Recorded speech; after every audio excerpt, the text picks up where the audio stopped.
Hello students, welcome back to my channel 10th class NCERT Mathematics Chapter 12 हम previous class में complete solve कर चुके हैं। Today we are going to start next chapter 14 statistics. देखिए भाई, statics के अंदर किन किन चीज़ों की हम स्टडी करेंगे, स्टैटिक्स क्या है, इसके मेन इम्पोर्टेंस पॉइंट कौन कौन से हैं, उन सभी की हम इस चैप्टर में स्टडी करने वाले हैं।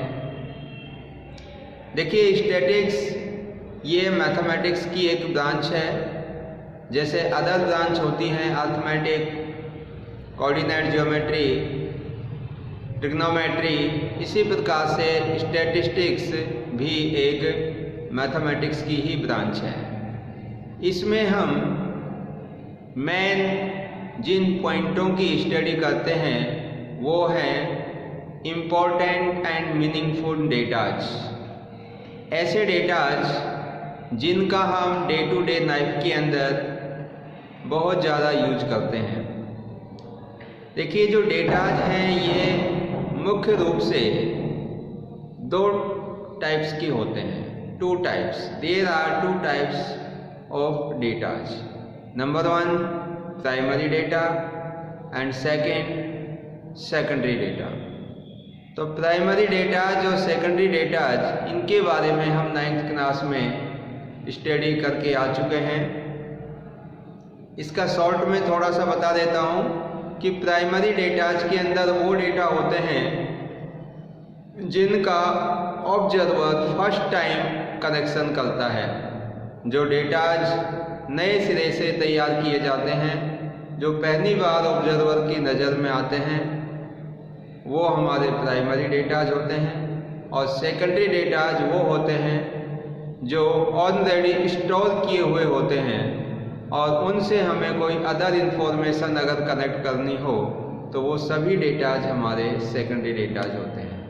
जैसे प्राइमरी डेटाज की बात करें तो हमारी फैमिली के अंदर कितने मेंबर्स हैं, number of members in our family.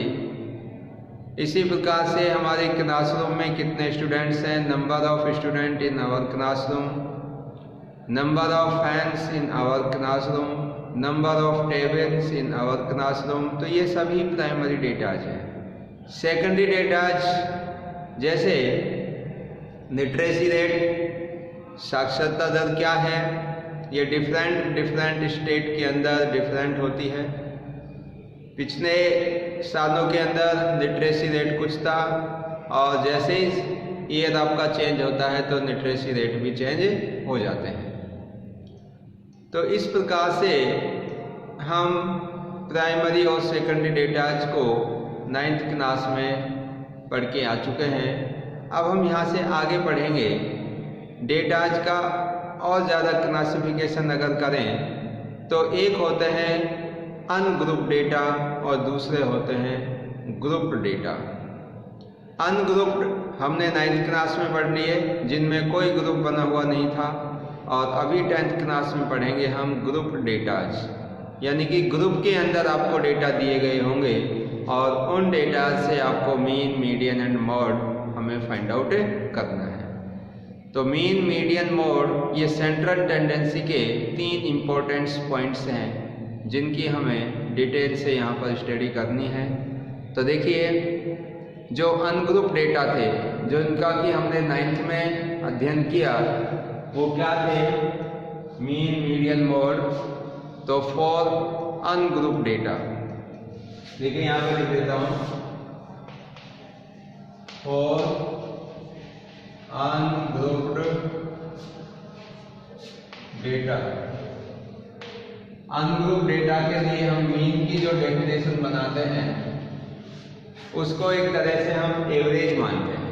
Mean मतलब एवरेज। तो एवरेज क्या है, sum of observation upon total number of observation. और इसको रिप्रेजेंट करते हैं हम एक्स बार से। तो x bar is equal to sum of all observation upon total number of observation, total number of observation.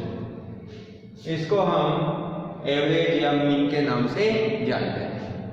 अगर हम इसको सिंबॉलिक फॉर्म में लिखें तो देखिए, कोई भी अगर ऑब्जर्वेशन हमारे इस टाइप में है x1, x2, x3, xn, यानी कि उन सभी ऑब्जर्वेशन का हमने सम कर दिया, sum of all observation upon total number of observation. अगर सभी ऑब्जर्वेशंस की जो संख्या है वो n हो तो ये हमारा सिंबॉलिक फॉर्म बन जाता है।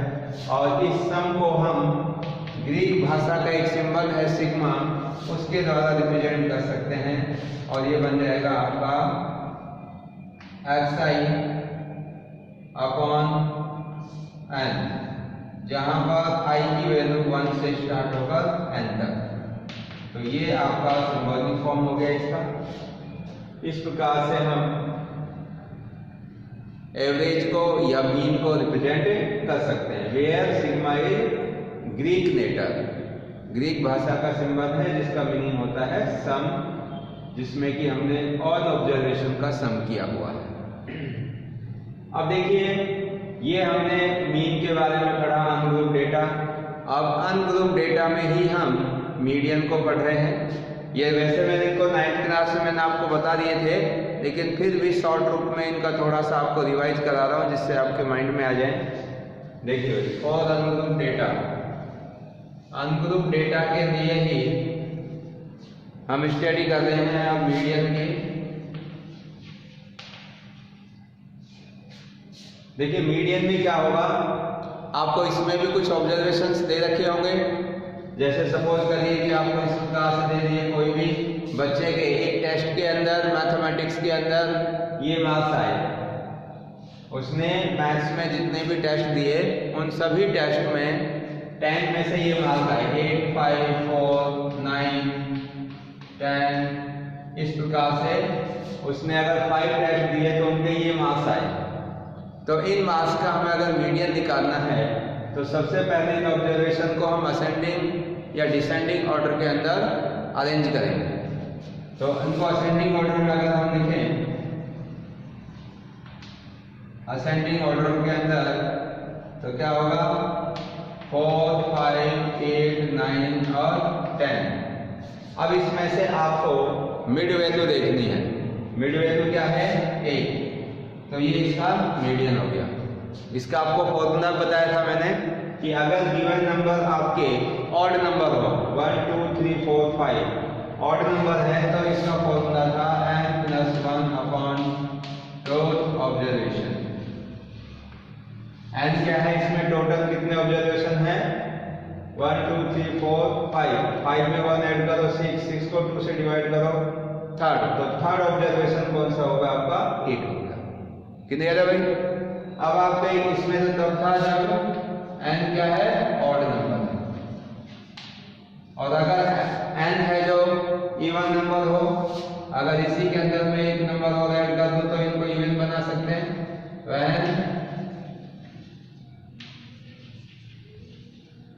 n is equal to even number. और जब n आपका इवन नंबर होता है तब तो ये तो आपका मीडियन का फॉर्मूला था। और उस स्थिति में मीडियन क्या होगा, n upon 2 observation plus n upon 2 plus 1 observation upon 2। तो ये फॉर्मूला आपका तब काम आता है जब आपको गिवन ऑब्जर्वेशन किस में हो, इवन नंबर में। इवन नंबर में जैसे सपोज करिए कि अगर यहाँ पर एक डेटा और आ गया 11, तो ये आपके 11 हो जाएंगे, मतलब कि इवन नंबर बन गए। और जब ये इवन नंबर हो गए 1, 2, 3, 4, 5, 6, इवन नंबर का मतलब जो डेटाज हैं वो ऐसे हो जो 2 से डिवाइड हो जाए। जैसे 1, 2, 3, 4, 5, 6, तो 6 2 से डिवाइड होता है तो इवन नंबर हो गए। तो अब इस इवन नंबर का अगर हमें मीडियन निकालना हो तो इनको सबसे पहले असेंडिंग ऑर्डर में करेंगे, ये हो गए। और असेंडिंग ऑर्डर में करने के बाद अब इनमें आपको n की जगह कितना रखना है, 6 है। n के स्थान पर टोटल जो ऑब्जर्वेशन है वो 6 है, तो हम 6/2 करेंगे तो कितना होगा, थर्ड ऑब्जर्वेशन। यहाँ पे आ जाएगा आपका थर्ड ऑब्जर्वेशन क्या है, 1 2 3, ये 8 हो गया आपका। थर्ड ऑब्जर्वेशन क्या है भाई, 8। फिर उसके बाद n/2 + 1, n आपका कितना है 6, 6 में 1, 6 को 2 से डिवाइड करेंगे 3, 3 में 1 ऐड करेंगे तो 4, तो फोर्थ ऑब्जर्वेशन देखेंगे 9, तो प्लस का 9 और अपॉन 2। इनको साइड में लिख देते तो यहाँ दिखाई नहीं दे रहा होगा आपको।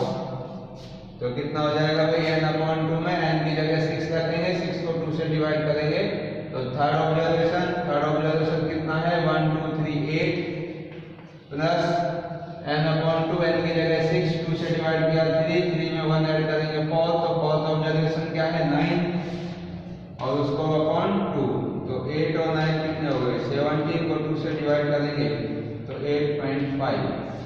तो ये आपका मीडियन आ गया। क्लियर है? तो ये आपका तब होगा जब गिवन डेटा कैसे हो, इवन नंबर में। अब इसका लास्ट एक और बचा है मॉड।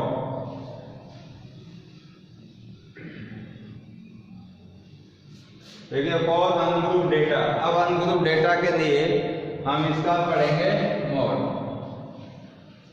तो मॉड के अंदर आपको पता है कि जो भी ऑब्जर्वेशन दे रखे हैं उसके अंदर मोस्ट फ्रिक्वेंटली अकरिंग नंबर, जो नंबर सबसे ज़्यादा बार आ रहा है वो नंबर ही मॉड होता है। जैसे मैं यहाँ पर लिख देता हूँ 3 9 8 3 4 6 3, तो आप देखेंगे इसमें कौन सा नंबर सबसे ज़्यादा बार आया है, वो है 3, 1 2 3। 3 की जो फ्रीक्वेंसी है वो सबसे ज़्यादा है, तो इसका मॉड कितना होगा भाई, तो मॉड हो जाएगा आपका 3। क्लियर है? तो इस प्रकार से हमने अनग्रुप डेटा के लिए mean median mode 9th class में इनको हमने पढ़ा था। अब हम 10th क्लास में for group data, group data के लिए मीन मीडियन मोड की स्टडी करेंगे। तो मैं स्टार्ट करता हूं इसमें। आपका फॉर ग्रुप डेटा के लिए मीन आप किस फॉर्मूले से फाइंड आउट करेंगे।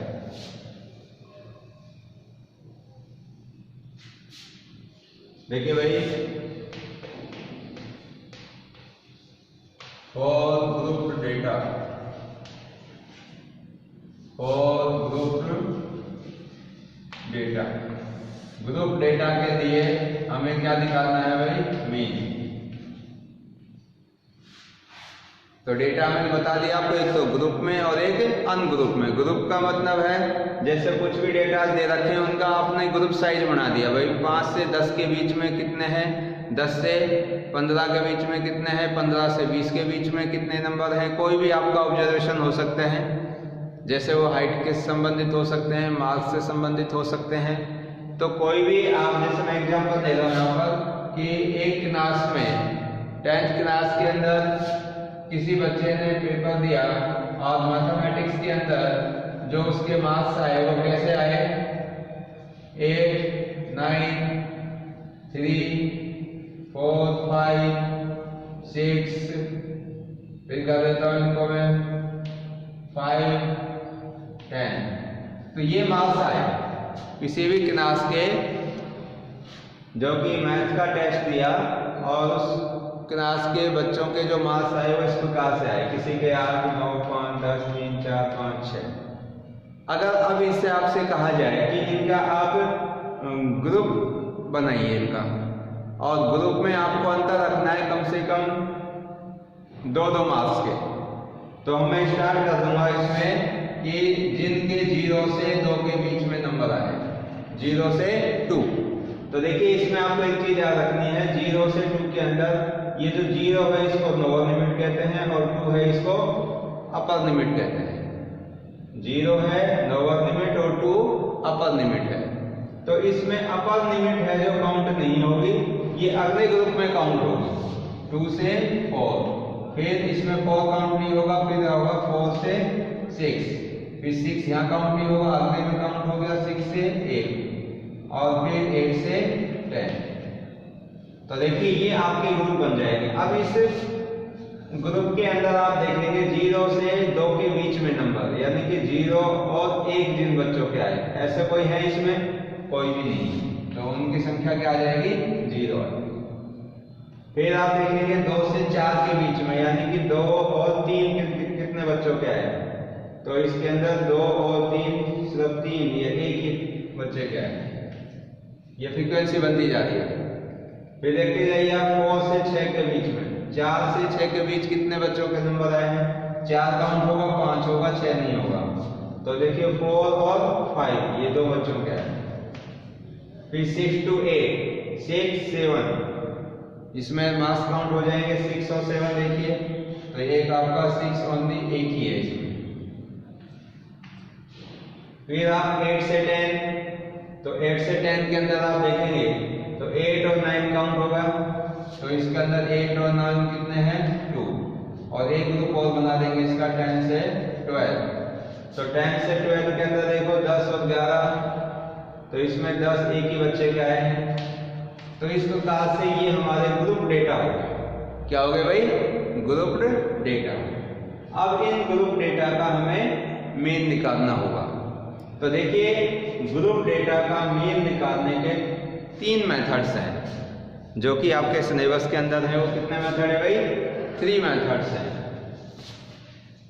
इसके अंदर आपके 3 मेथड्स हैं। नंबर 1 जिसका नाम है direct method,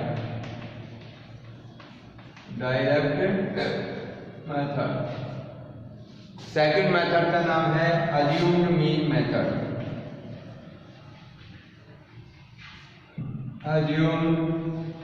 mean method,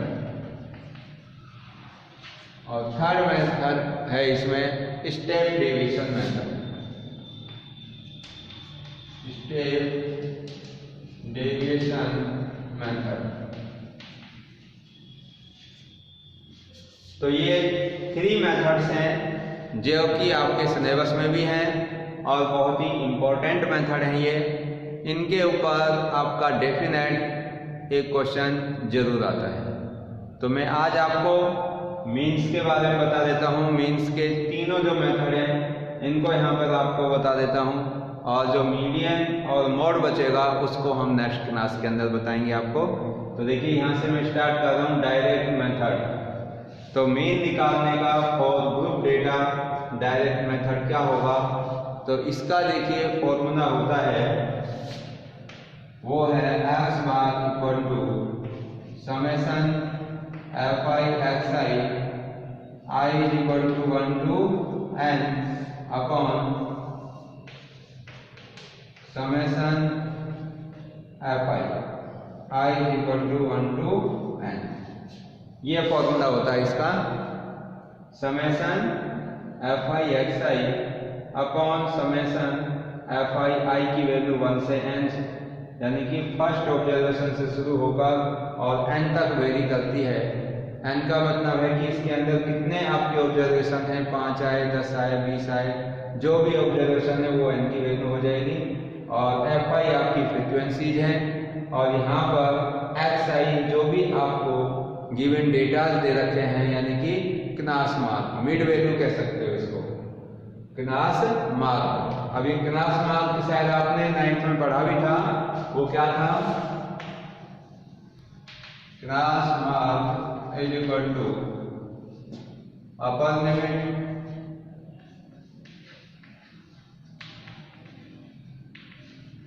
plus lower limit upon 2, यानी कि लोअर लिमिट और अपर लिमिट इन दोनों को ऐड करके आप 2 से डिवाइड करेंगे तो आपके पास क्या आ जाएगा? Class mark. देखो जैसे कोई भी आपके पास में एक ग्रुप दे रखा है 5 से, मैं ये लिख देता हूँ 0 से 10, फिर 10 से 20, 20 से 30, इस प्रकार से ये ग्रुप आपको दिए गया है जिसको कि हम क्लास इंटरवल बोलते हैं।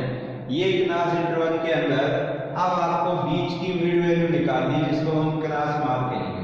तो 0 लोअर लिमिट है और 10 अपर लिमिट है, दोनों को ऐड करेंगे और 2 से डिवाइड करेंगे। तो 0 को 10 में ऐड करेंगे 10, 2 से डिवाइड करेंगे तो 5। तो ये 5 आपका क्या होगा, xi होगा।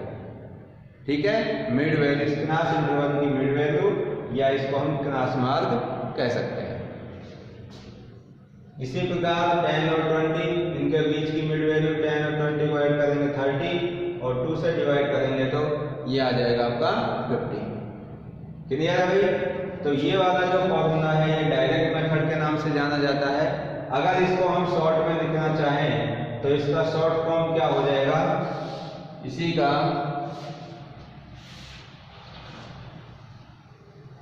देखिए शॉर्ट फॉर्म होगा x bar is equal to summation fi xi upon summation fi। ऐसे यूज कर सकते हैं। i बराबर 1 to n, ये इसमें अंडरस्टूड है तो इसको चाहे आप छोड़ सकते हैं, ये आपका ब्रीफली इसका फॉर्मूला होगा। क्लियर है भाई? अब इसके बाद में है इसका second method, assumed mean method. Actually जब इस क्वेश्चन को हम, जब आपका क्वेश्चन आएंगे एक्सरसाइज के अंदर और जब उसको सॉल्व करेंगे तो ये मेथड और अच्छे से आपको क्लियर हो जाएगा, क्योंकि ये जो फॉर्मूले आपको दे रखे हैं जब आप क्वेश्चन करते हो तो उसमें अच्छे से क्लियर होते हैं। इसमें सिर्फ आपको ये समझना है कि भाई डायरेक्ट मेथड का फॉर्मूला ये होता है। इसके बाद अज्यूम्ड मीन मेथड, और इसमें आपका ये फॉर्मूला है x bar is equal to a plus summation fi di upon summation fi, और इसमें di की जो वैल्यू है वो होगी xi माइनस a। अब इसमें a क्या चीज है, a होगा आपका अज्यूम वैल्यू, xi के अंदर अज्यूम वैल्यू है जो a होगी। जैसे कि यहाँ पर आपको कोई भी क्लास इंटरवल दे रखा होगा और उस क्लास इंटरवल के अंदर जब आप xi फाइंड आउट करेंगे तो उस xi में आप बीच की वैल्यू लेंगे। कौन सी वैल्यू? बीच वाली। आप कहोगे सर अगर वो ऑड नंबर होगा तो ही बीच में एक वैल्यू होगी, अगर इवन नंबर हुआ तो बीच में 2 वैल्यू होंगे। तो दोनों में से आपको कोई सी भी वैल्यू सेलेक्ट कर सकते हो, लेकिन हम ज़्यादातर उसमें से बड़ी वाली वैल्यू सेलेक्ट करते हैं जिससे कि कैलकुलेशन में जो डिजिट्स आएंगी वो छोटी होंगी और कैलकुलेशन करना आसान हो जाएगा। तो एक क्या चीज़ है हमारी अज्यूम वैल्यू, ये है आपकी अज्यूम वैल्यू इन xi। इसी प्रकार से आपका जो स्टेप डेविएशन मेथड है ये भी आपका इसी से मिलता जुलता है। वो क्या है, x bar equal to a plus summation fi ui upon summation fi। यहाँ पर ui होता है xi minus a upon h, xi minus a upon h। अब इसमें ये h क्या है, h है आपका क्लास साइज। क्लास का साइज क्या है, जैसे 0 से 10, 10 से 20, तो इसका क्लास साइज देखेंगे तो वो कितने का है, 10, 10 का, क्योंकि सभी में डिफरेंस आपका 10 चल रहा है। तो क्लास साइज रहेगा आपका 10 और a वही है अज्यूम वैल्यू, और ui की वैल्यू निकालने के लिए xi में से a को माइनस करेंगे और क्लास साइज से हम डिवाइड कर देंगे तो वो ui की वैल्यू आ जाएगी।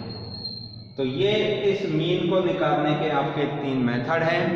इन तीनों मेथड को और अच्छे से क्लियर करने के लिए जब हम एक्सरसाइज के क्वेश्चन करेंगे तो उस समय आपको एक एक चीज को क्लियर करके बताएंगे कि a की वैल्यू हम कैसे सेलेक्ट करेंगे, f कैसे सेलेक्ट करेंगे, di कैसे आएगा, ui कैसे आएगा, वो सारी चीजें उस क्वेश्चन में आपको समझ में आ जाएंगी। तो अभी तो आपको सब इसका इंट्रोडक्शन पार्ट था, ये इन फॉर्मूलेज को आप स्टडी करिए, इनको समझिए और इनमें कोई अगर आपको समस्या है तो उसको पूछिए।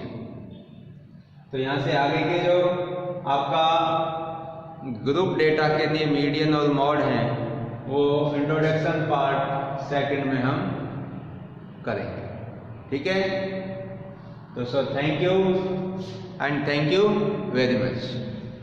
Okay.